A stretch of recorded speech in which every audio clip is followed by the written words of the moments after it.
নিউমাৰলজি হিচাপত যেতিয়া আমাৰ নামবোৰ কাৰেক্ট কৰা হয় চেষ্টা কৰা হয় যাতে নিজৰ টাইটেলটো নেমৰ স্পেলিংটো মানে টাইটেলৰ যিটো স্পেলিং আছে সেই স্পেলিংটো যাতে চেঞ্জ নহয় হয়তো আপুনি নিজৰ ফাৰ্ষ্ট নেমটো চেঞ্জ কৰিব পাৰে তাত স্পেলিংবোৰ চেঞ্জ কৰিব পাৰে নাইবা মাজত আপোনালোকে এক্সট্ৰা এলফাবেট এড কৰিব পাৰে কিন্তু টাইটেলৰ স্পেলিং যিমান পাৰোঁ আমি পচিবল চেষ্টা এইটো কৰোঁ যে যাতে টাইটেলৰ স্পেলিংটো যাতে চেঞ্জ নহয় ৰিজনটো এইটো থাকে যে বহুত আগৰ পৰাই মানে আমাৰ জেনেৰেশ্যন পাষ্ট যিমান জেনেৰেশ্যন আছে তেওঁলোকে চবেই ছেইম টাইটেল ইউজ কৰি আহি আছে চ' ছেইম সেই টাইটেলটোৰ এটা ভাইব্ৰেশ্যন থাকে আৰু সেই আমি ভাইব্ৰেশ্যনটো ব্ৰেক কৰিব নিবিচাৰোঁ বহুত ৰেয়াৰ কেছত যেতিয়া নামটো ডিজাইন কৰোঁতে বহুত দিগদাৰ হৈ আছে কোনো ফালৰ পৰাই মিলা নাই তেতিয়াহে সেই ৰেয়াৰ কেছতহে খালি টাইটেলটো চেঞ্জ কৰা যায় চ' আজিকালি দেখোঁ কেতিয়াবা প্ৰায়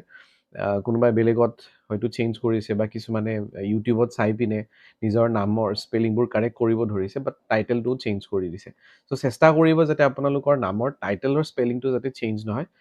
বাকি ষ্টাৰ্টিঙত আপোনালোকে ফাৰ্ষ্ট নেম বা মাজত আপোনালোকে এলফাবেট এড কৰি পিনে নিজৰ নামটো কাৰেক্ট কৰিব পাৰে